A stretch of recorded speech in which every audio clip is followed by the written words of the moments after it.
All right, let's dive right in. We're about to take a journey inside what is, without a doubt, the most complex object in the entire known universe. And no, it's not some distant star or a mysterious black hole. It's the command center that's running your body right this very second, your brain. So, let me ask you something. What do you think is the most complex, brilliant, and powerful structure in the known universe? What pops into your head? Maybe a swirling galaxy? Or some far-off quasar? Well, the real answer, it's a lot closer than you think. Yeah, it's that 1.5 kilograms of matter sitting right inside your own head, the human brain. Think about that, an object with almost unimaginable power that you carry with you literally everywhere you go. Okay, so to really get a grip on what's going on inside that command center of yours, we first need to talk about its scale. And trust me, the numbers we're about to get into are, well, they're literally astronomical. Let's just start with one number. 100 billion. That's a huge number, right?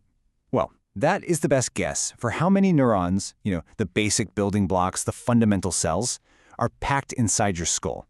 And to give you some perspective on just how massive that is, 100 billion is about the same number of stars in our very own galaxy, the Milky Way. So yeah, you're basically carrying an entire galaxy's worth of cells around in your head. It's incredible when you think about it. And it's not just the number, it's the density of that network that's just mind-blowing.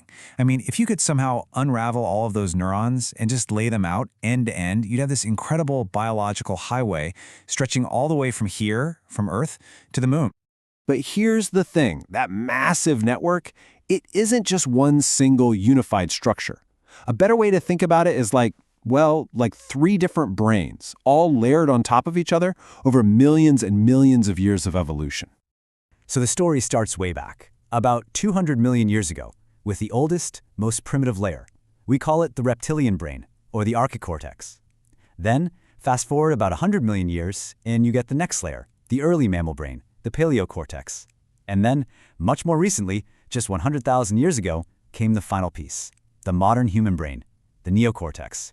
That's that huge outer layer that we're so familiar with.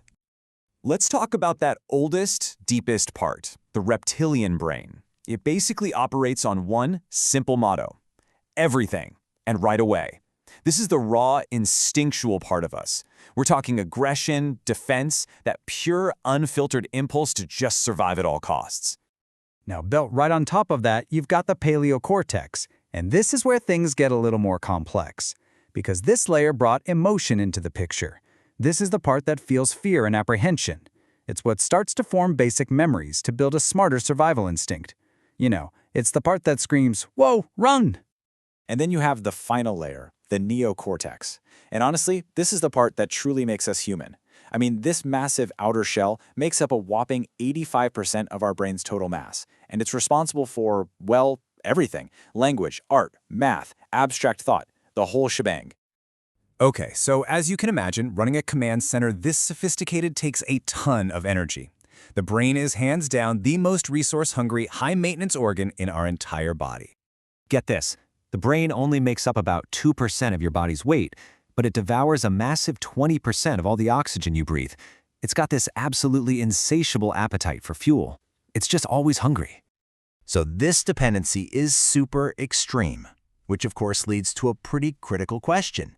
What happens if that fuel supply gets cut off, even for just a few seconds? Well, the answer is not good. It's immediate and it's severe. After just 10 seconds without oxygen, you pass out. It's a state called syncope. And if that oxygen deprivation continues for just a couple more minutes, permanent brain damage starts to set in, and death follows pretty quickly after that. So yeah, our command center is incredibly powerful, but it's also unbelievably fragile. And it's not just oxygen either. The brain is also a sugar fiend. It demands a constant flow of sugar to keep running. And the rest of the body basically treats the brain like a VIP, giving it absolute priority.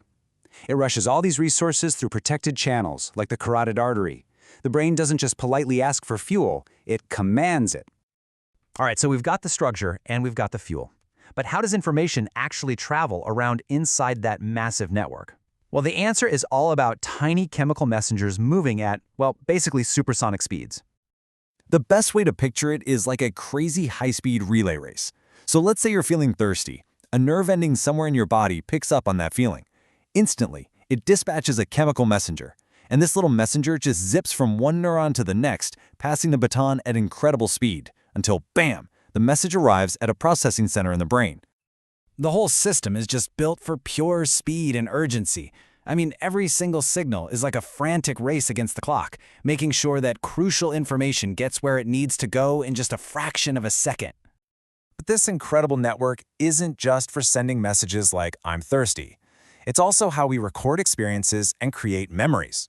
And this isn't some abstract, mystical process. It's a real, physical change that happens inside your brain.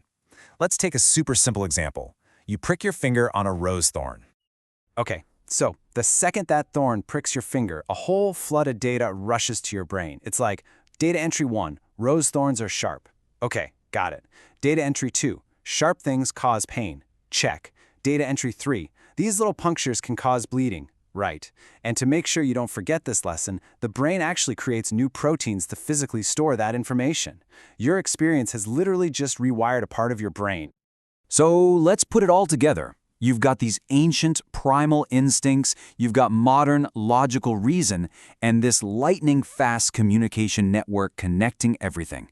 But, as you can probably guess, all these different parts don't always play nicely together. In fact, a lot of the time, there's a constant internal tug-of-war going on for who's in control. And you feel this exact conflict all the time. Just think about getting cut off in traffic. That ancient reptilian part of your brain just screams, accelerate, pulse, prepare for attack. But at the exact same moment, your neocortex, the voice of reason, is trying to calm things down, saying, okay, slow the heart, calm down, let's just think this through.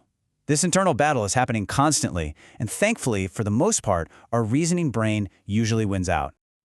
So what's the big takeaway here? It's this. The potential of the hardware you have sitting inside your skull is, for all practical purposes, infinite. The number of possible connections your brain can make is greater than the number of atoms in the known universe.